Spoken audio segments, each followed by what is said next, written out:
السلام علیکم ورحمۃ اللہ وبرکاتہ۔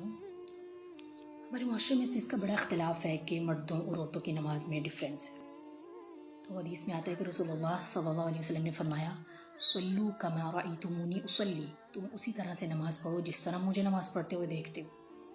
یعنی رسول اللہ نے کہیں پر بھی مردوں کو یا عورتوں کو اسپیسیفک نہیں کیا، بلکہ پوری امت مسلمہ کے لیے یہ حدیث ہے کہ تم اسی طرح نماز پڑھو جس طرح نماز پڑھتے ہوئے مجھے دیکھتے ہو۔ تو پھر ہم کیسے کہہ سکتے ہیں کہ مردوں اور عورتوں کی نماز الگ الگ ہے، جب رسول اللہ نے کہا ہے کہ میری طرح نماز پڑھو؟ نہ تو مردوں کو الگ سے کہا ہے کہ مردوں تم لوگ، یا نہ ہی عورتوں کو کہا ہے کہ عورتوں تم لوگ، بلکہ سب کے لیے یہی کہا کہ تم اس طرح نماز پڑھو جس طرح میں نماز پڑھتا ہوں۔ تو پھر ہم لوگ کیوں کہیں یہ بات؟ اور پھر یہ بات مسلک کی کہ ہمارے مولوی صاحب نے ہمیں ایسے سکھائی ہے، ہم بچپن سے ایسے پڑھتے ہوئے آ رہے ہیں، ہمارے گھر والوں نے ایسے سکھائی ہے، تو ان سب لوگوں نے ہمارا آخرت میں بھی ساتھ نہیں دینا، نہ ہی قبر میں ہمارا ساتھ۔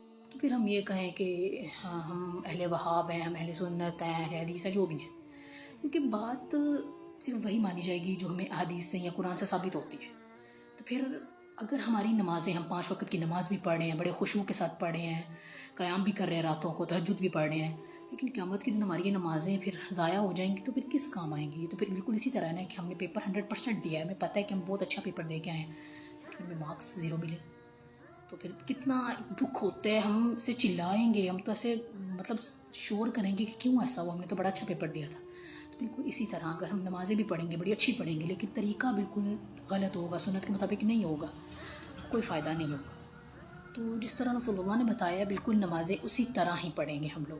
اور یہ بک جو میں ابھی آپ کو دکھا رہی ہوں، یہ نماز نبی، کیونکہ یہ فرنٹ کیمرہ ہے تو آپ کو صحیح سے نظر نہیں آئے گی، اس کی میں آگے پکچر بھی دے دوں گی، تو اس نماز سے آپ کو بڑا فائدہ ملے گا اور بالکل دلیل کے ساتھ موجود ہے۔ یعنی اس بک میں ہر حدیث کی آگے یا جو بھی بات بتائی گئی اس کے آگے ایک دلیل دی گئی ہے، ایک پراپر میں لاجک دیا گیا ہے، جس سے ہمارا مائنڈ جو کلیئر ہو جائے گا کہ ہاں یہ بات بالکل درست کی گئی ہے۔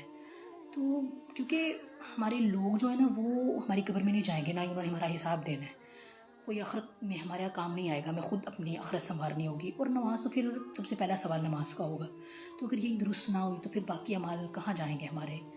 تو اس کے لیے ہمیں خود سوچنا ہوگا، خود اس پہ کام کرنا ہوگا کہ ہم نماز کیسی پڑھیں۔ کسی مسلک کی، کسی قاری صاحب کی، کسی مولوی کی بات نہیں ماننی، بلکہ ہم نے خود ڈھونڈنا ہے، خود تلاش کرنا ہے کہ ہم کیا کر رہے ہیں، جو ہم کر رہے ہیں وہ صحیح ہے کہ نہیں ہے۔